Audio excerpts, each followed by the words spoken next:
Welcome back. In today's class, we are going to be solving problems that are equational in binary number. Let me say number basis, because we are not dealing with only base 2. Are you getting me? So we have talked about everything that has to do with solving problems that are expressional in nature. So this class will focus on solving equational problem, but we're not going to rush. We will take things one after the other, from simple equation to complex equation. So our first equation that we have is this.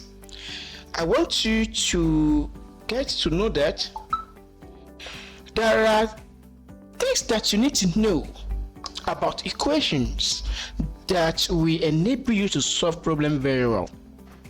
We have talked about structure and composition of equation in our previous classes. Now, if you wonder what they are, you can try to look at some of our videos. You will see where we discuss everything about equations. We talk about some numbers and their opposite, because in mathematics we have word and opposite, because we know that left is opposite of the right. That is the reason why if -5 move from one side to another, it will become +5. The number will not change, it is only the sign. That's the reason why we lay emphasis that every number have their own sign, have its own sign. Are you getting me?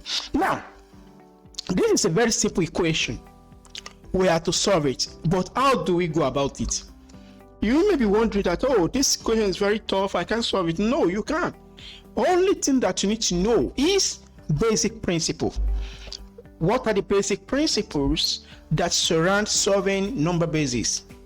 So if you look at this equation right here, we are looking for missing x. We have to find x, which is the base of 3 and 0. So in what base can this be?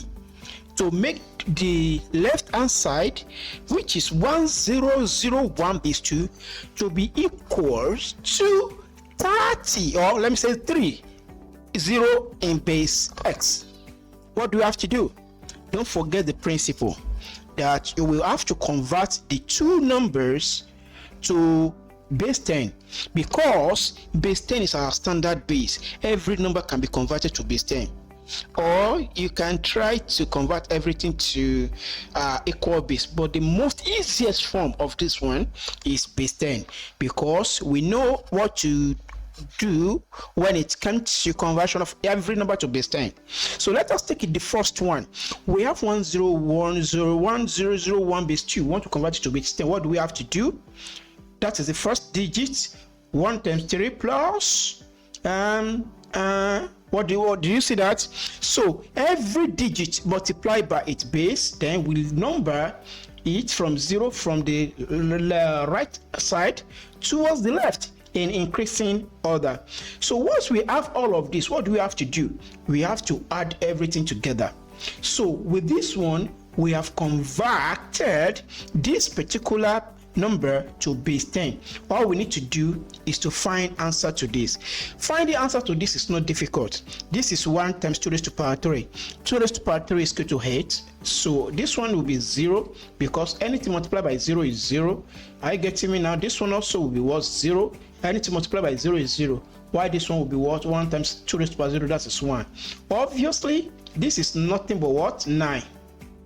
So this is 9 in base 10. You know, there are other logics that you can apply. That is, if you are working on your own, you can try it out. It's very simple. So let us take the second one. Oh, sorry, this second one is not this, it is 30. It is 30, okay? It is 30 in base x. So 30 base x. So what we need to do is that is the expression. So therefore, for our 30 in base s, we are having 0 times x. Is that not it? We have 3 times x, because we are going to take each number and multiply it by its base. So let us see this one. X raised to power 1 is equal to x multiplied by 3, that is 3x. This is 3x, yeah, 3x, okay? this is 0. Anything multiplied by 0 is 0. So this is equal to 3x. So of course this is 3x. Okay, so this is 3x. So what are we now saying at the end of the day? What we are saying is that if this one is equal to this one, it means 9 is equal to what? 3x, or 3x is equal to 9. So if 3x is equal to 9, is equals 9. Are you getting me? What are we saying? We are saying that x equals 9 by 3. So 9 by 3, answer is equal to what? 3. So automatically our s is equal to 3. So this is the answer to this question. In the next class, we are going to tackle some other question that will enable us to visualize how to solve any equation that come in number basis. Thank you for listening. ABP.